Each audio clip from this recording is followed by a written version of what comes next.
The crash had torn through 3 solar systems worth of debris before Lyra's escape pod finally pierced the atmosphere of Cathara Prime. The planet wasn't on any Federation star chart, which meant no rescue was coming. As she dragged herself from the smoking wreckage, every bone in her body screaming protest, she knew one truth with crystalline clarity: she was alone. The jungle around her breathed with alien life. Bioluminescent vines pulsed like veins across massive trees that stretched toward a violet sky. In the distance, something roared a sound that made her human ears ring with primal warning. Lyra checked her emergency pack. 1 protein bar, a water purifier, a basic med kit, and a plasma cutter with maybe 6 hours of charge left. She lasted 3 days. On the 4th morning, as she lay shivering in a hollow tree, fever burning through her body from an infected wound, she heard them. The Kethra. She'd read about them in xenobiology briefs, apex predators, pack hunters, with intelligence that bordered on sentience. They stood nearly 8 feet tall, covered in midnight fur that seemed to absorb light itself, with eyes that glowed amber in the darkness. The Federation had classified them as observe but do not engage. Lyra was in no position to observe or flee. The alpha female appeared first, her massive form blocking the entrance to Lyra's shelter. Behind her, the pack materialized from the jungle like shadows given form. 12 adults and cubs. Lyra counted 5 cubs, tumbling over each other, play-fighting with needle-sharp claws that would one day tear through ship hull plating. The alpha sniffed the air. Those amber eyes locked onto Lyra with an intelligence that made her breath catch. This wasn't a mere predator assessing prey. This was a person deciding her fate. Lyra did the only thing she could. She stayed still and kept her eyes lowered, a universal gesture of non-aggression across 100 species. The alpha moved closer, and Lyra could feel the heat radiating from her massive body. One swipe of those claws would end everything. Then she heard it, a small, pitiful sound. The smallest cub, barely the size of a human child, limped forward. His right foreleg was twisted, bent at an unnatural angle.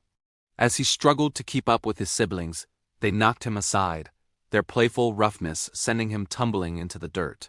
He whimpered, trying again, but his leg wouldn't support his weight. The alpha turned toward the cub, and Lyra saw something flicker in those alien eyes. Not cruelty, resignation. In the wild, weakness meant death, even among the intelligent Kethra. The pack couldn't afford to carry dead weight. The cub looked up at his mother with absolute trust, unaware that her next action would likely be to end his suffering quickly. Mercy took many forms in nature. Lyra's hand moved before her brain caught up. She reached into her emergency pack and pulled out her last protein bar. The alpha's head snapped toward her, lips peeling back to reveal fangs that could crush bone. The entire pack tensed, ready to tear her apart for the sudden movement. But Lyra ignored them all.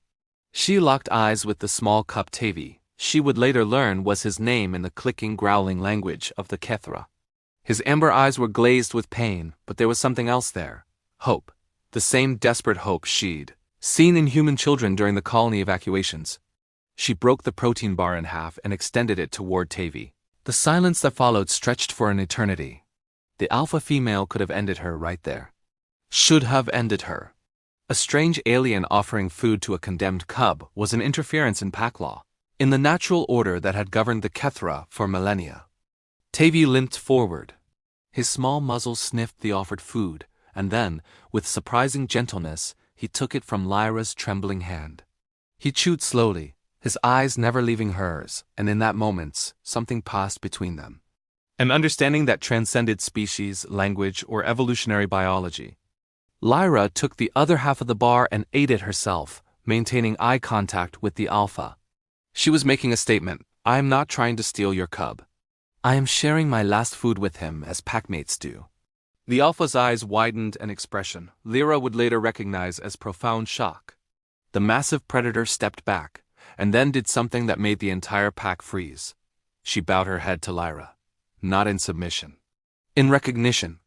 What Lyra didn't know, couldn't have known, was that the Kethra held one law above all others, Kadavara Shim. The sharing of last. When a pack member shared their final resources with another, expecting nothing in return, it created a bond that could not be broken by death itself.